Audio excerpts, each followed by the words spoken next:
Hello दोस्तों, 2024 में सम्मिलित होने वाले बिहार बोर्ड के मैट्रिक की सभी छात्र छात्राएं के लिए एक सुनहरा अवसर लेकर आए हैं। आपदा प्रबंधन से 5 नंबर के ऑब्जेक्टिव क्वेश्चन पूछा जाता है, जिसके लिए हम आपके लिए वीडियो प्रोवाइड करने जा रहे हैं, जिसे आप देखना ना भूलें। हमें इसे हमेशा के लिए याद करके जाएं। तो वीडियो स्टार्ट करने जा रहे हैं। पहला सवाल सबसे पहले है, आपदा है क्या? तो आपदा ऐसी घटना है, दुर्घटना है, जो बिना बताए किसी भी व्यक्ति, समाज, देश पर आकर खतरा यानी संकट पैदा कर दे, संकट ला दे, तो उस स्थिति को हम आपदा कहते हैं।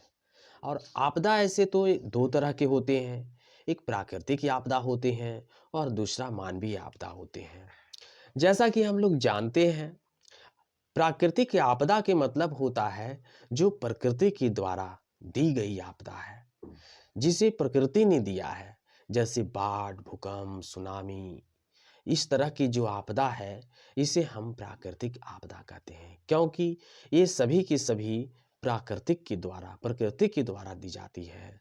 और कुछ ऐसी आपदाएं हैं जो मानवीय आपदा होता है, जो जिसे मानव ने दिया है, जैसे सड़क दुर्घटना, रेल दुर्घटना, हवाई दुर्घटना, परमाणु विस्फोट, कहीं हिंसा। इस तरह से जो संकट उत्पन्न होता है, ऐसी आपदा को मानवीय आपदा कहा जाता है।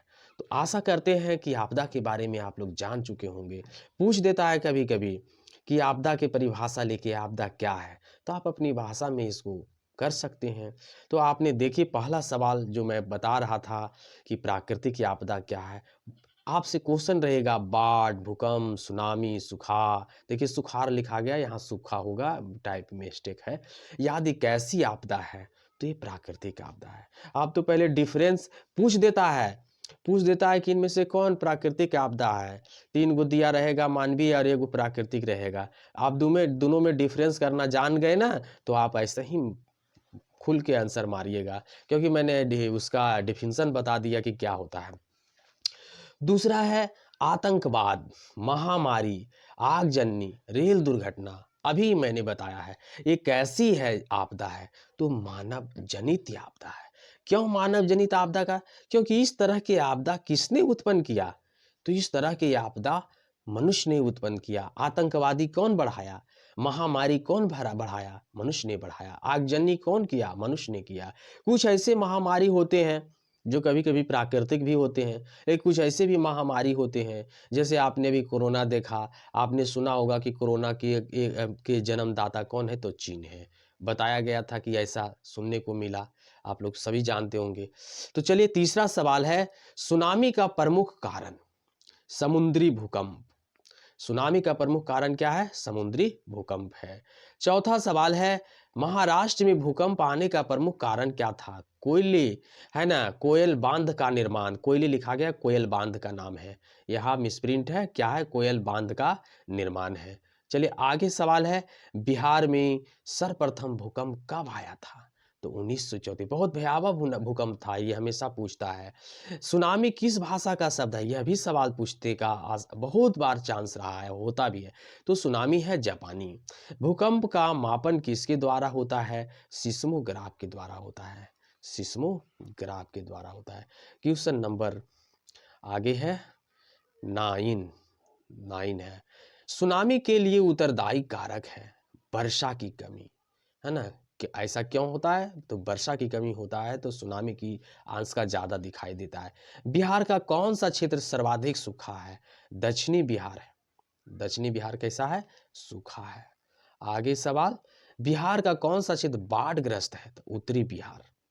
सूखे की स्थिति आती है, धीरे धीरे आती है, आपको पता नहीं चलेगा, एक बैग नहीं आता है इसकी स्थिति, धीरे धीरे इसकी स्थिति देखने को मिलता है। बिहार के किस नदी को बिहार का शोक कहा जाता है? तो कोसी नदी को कहा जाता है। कोसी नदी को बिहार का शोक कहा जाता है, कोसी नदी को। फिर आगे है, नदी में बाढ़ आने का मुख्य कारण क्या है? वर्षा की अधिकता है। वर्षा की अधिकता है। बाढ़ से सबसे अधिक हानि होती है फसलों को, पशुओं को, भवनों को, यानी इनमें से सभी को। 1, 2, 3 करके ऐसे ऑप्शन आपको दिया रहेगा। बिहार कृषि सुधार होता है तो जल के अभाव में। किसके अभाव में होता है? जल के अभाव में होता है। फिर है क्वेश्चन नंबर 17। बिहार की सबसे बड़ी त्रासदी क्या है? तो बाढ़ है। पश्चिम बंगाल में बाढ़ की विशेषता वाली नदी कौन है? तो दामोदर है। आप जानिएगा, दामोदर को बंगाल का शोक भी कहा जाता है। आगे है, भांखड़ा नांगल बांध किस नदी पर है? तो सतलज नदी पर है, सतलज पर है। Question number 20। सतलुज नदी पर कृत्रिम जलाशय बनाया गया है तो किस नदी? तो इसका नाम है, नदी का नाम है सतलज और बांध का नाम है गोविंद सागर।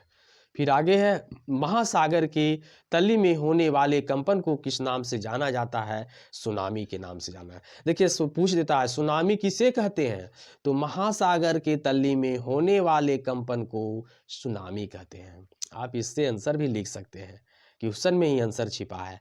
भूकंप केंद्र के ऊर्ध्वाधर पृथ्वी पर स्थित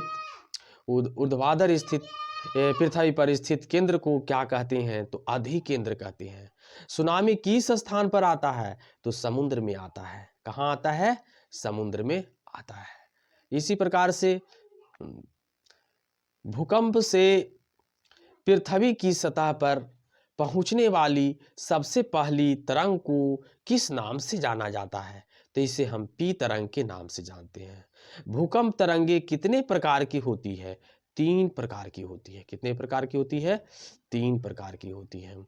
आगे सवाल है, भारत को कितने भूकंप जोन में बांटा गया है? तो 5 में बांटा गया है।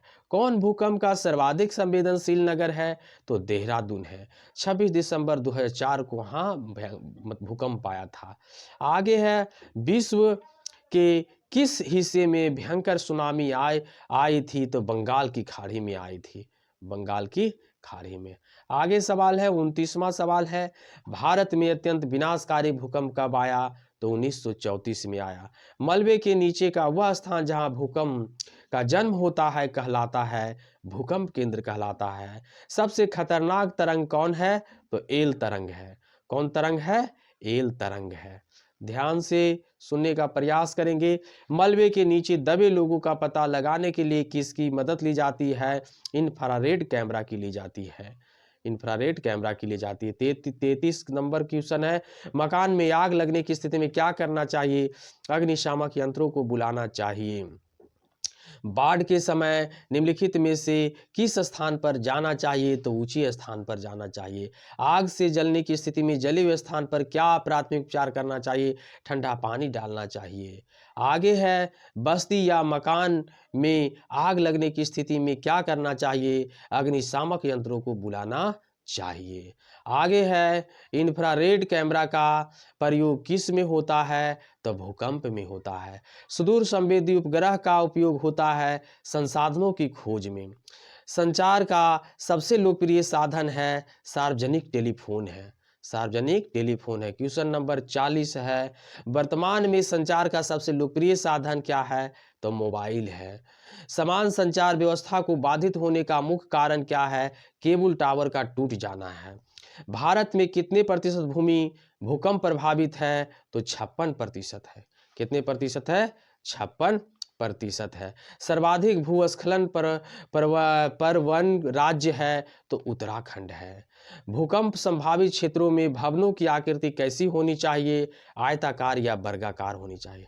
आयताकार या वर्गाकार होनी चाहिए। क्वेश्चन नंबर 45 है, भूस्खलन वाले क्षेत्र में ढलान पर मकानों का निर्माण क्या है? तो अनुचित है। रिंग बांध किस के लिए उपयोगी है? तो बाढ़ के लिए है। आगे आगे है, थोड़ा रुकेंगे, है ना, थोड़ा सा रुकेंगे। हाँ, आगे है, सुनामी प्रभावित क्षेत्र में मकानों का निर्माण कहाँ करना चाहिए? समुद्र तल से ऊंचाई पर करना चाहिए। आगे सवाल अब है 48वां सवाल, दक्षिण पूर्व एशिया के देशों में 26 दिसंबर 2004 को कौन सी आपदा आई थी? तो सुनामी आई थी। किस भूकंप तरंग की गहनता सबसे अधिक होती है? पी तरंग की होती है। पी तरंग की होती है। इस प्रकार से हमने आपके लिए 49 क्वेश्चन दिया हूँ। मैं आशा करता हूँ कि यह जो है आपके लिए बहुत ही सहायता साबित करेगा और इससे अधिक और कुछ भी नहीं पूछ सकता है। यह हूबहू इसमें से कुछ ना कुछ हमें क्वेश्चन लड़कर ही रहेगा। इसे अवश्य पढ़ें, लाइक करें, शेयर करें, कमेंट बॉक्स में अपना सुझाव दें, अधिक से अधिक दोस्तों में शेयर करें ताकि हम आपके लिए और अच्छे से अच्छे वीडियो लेकर आए। Thank you all of you सारे।